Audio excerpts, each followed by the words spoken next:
Holding for aircraft. Hello and welcome to the final video in my Outlander series where I will show you now how I made my first 18th century bodice.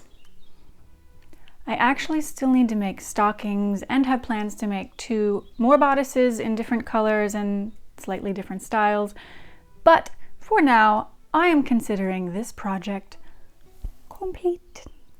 Since filming this back in December, I seem to have misplaced some footage yet again. It keeps happening. So I'm making this new intro now in June. Although would you really notice? Because I'm brunette again. I just wanted to make sure to cover a couple little things before we got started. Anyway, when I started this bodice, I was using this simplicity pattern with the intention of modifying it to look more like one of Claire's bodices with the peplum, which this obviously does not have. I also wanted to incorporate an idea that I got from this costumer's blog where she created an 1860s style gown and then took it apart and refashioned it into an 1880s style gown. I hope I'm getting those decades right, something like that. I noticed the back of her bodice was made out of one whole piece of fabric with just this purpose in mind. So although I have no intention of immediately ripping apart my bodice, I like that the option is there, because it being my first bodice, when I make my subsequent bodices, perhaps I will want to go back and adjust, and this, I hope, gives me more flexibility in being able to do that, should I desire. I will give you my opinion on how this experiment worked out at the end of the video, so stay tuned. I think that's about it, so we will end the intro here and move on to the bodice making. Enjoy the video. I started by cutting out the simplicity pattern and figuring out how I wanted to pleat the back rather than use the individual panels. This took some time, and I don't know where the footage went, but it wasn't all that exciting anyway. The original pattern also doesn't have the peplum, so I had to try to figure out how that would work. Please forgive the hair. It's a mess. So I've sewn it together on the sides, under there, and on the shoulders, or behind the shoulders really, on the back. Trying it on to see how on earth this works, what on earth to do, what is going on here. But at least I can say it's not too small. That's always a concern. I can work with too big, not so much with so small. Too small, I mean. I cut out a sleeve. I made it longer after measuring my arm, and it will actually be shorter than this. And yeah, here. Sleeve. So while I was on the phone with my sister for an hour and a half, I sewed these pieces together and sewed it around the top, but I still have to do the sides or the front. And then I'll flip it inside out and deal with it. Make my, what are they called again? My pleats. And see about finishing that up. Alright, so here's the progress. Sorry I'm not showing you everything. It's very time consuming and I keep messing up and whatever. I don't want to waste your time. It's not turning out quite as planned. It'll probably be wearable, but not what I was thinking. This I wanted to end up at part of the side. See, what am I saying? There. But I didn't cut it out right. So, words. It's late at night. I didn't cut it out right enough to make... But anyway, I don't know how I'm going to make that look nice, really. Lots of sewing, I guess. I'm going to tack all that down and try it on again. It also needs boning. I know I am going to forget this at the very end. I keep reminding myself. It needs boning. Alright, time to do a little stitching before bed, I guess. Here we go. And this is what I did last night.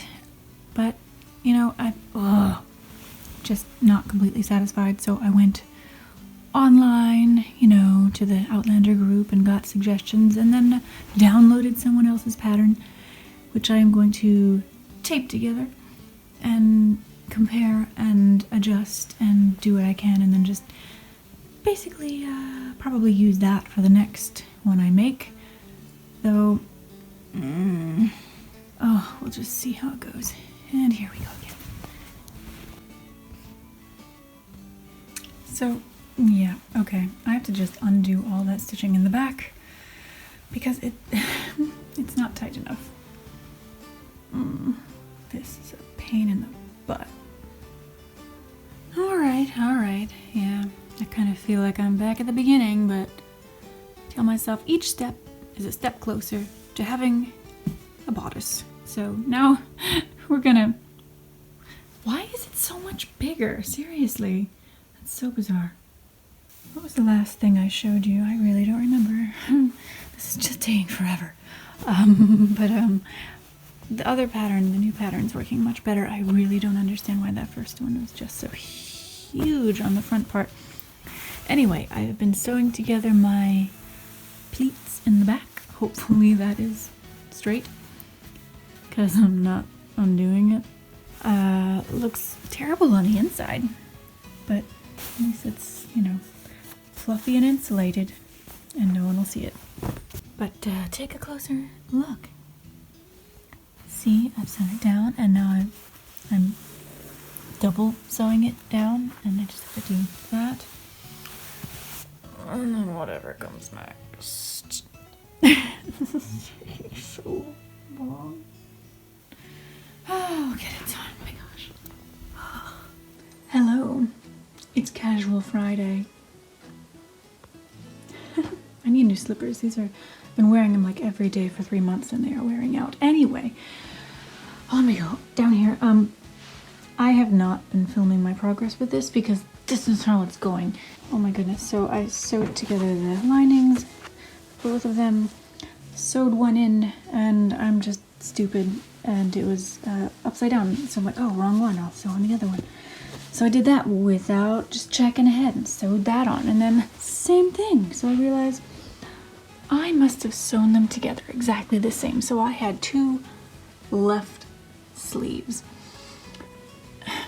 So I tore one apart at the seams and re-sewed it, and then sewed that in, and I don't even know how long that took. But that's boring to watch, so I have not been recording everything I'm doing. I just decided I would tell you about that. And I'll check in again soon, probably tomorrow, because it's dark already. Okay. I've been working on it while you weren't looking. It's been a long process. So I need to sew all that up and that. My sleeves are not completely comfortable, but I hope that'll stretch out a little down there. So it's not going to be that long. I need to mark where I want to cut that now. Let's see if I can finish it today. So what I've done now is cut the bottom and pin it down where I want it to be, and I have used some of this old plastic boning that I have, and I cut 2 pieces and sewed them in on the front there, and I might put some on the side. I'm not really sure if I need it or not, and the back is just so fluffy with what I've done. It's probably fine. So that's the progress so far. Now it's time to get a little something to eat. Getting close now, getting close. Sorry I'm not sharing all this with you. It's super boring and I just want to get it done.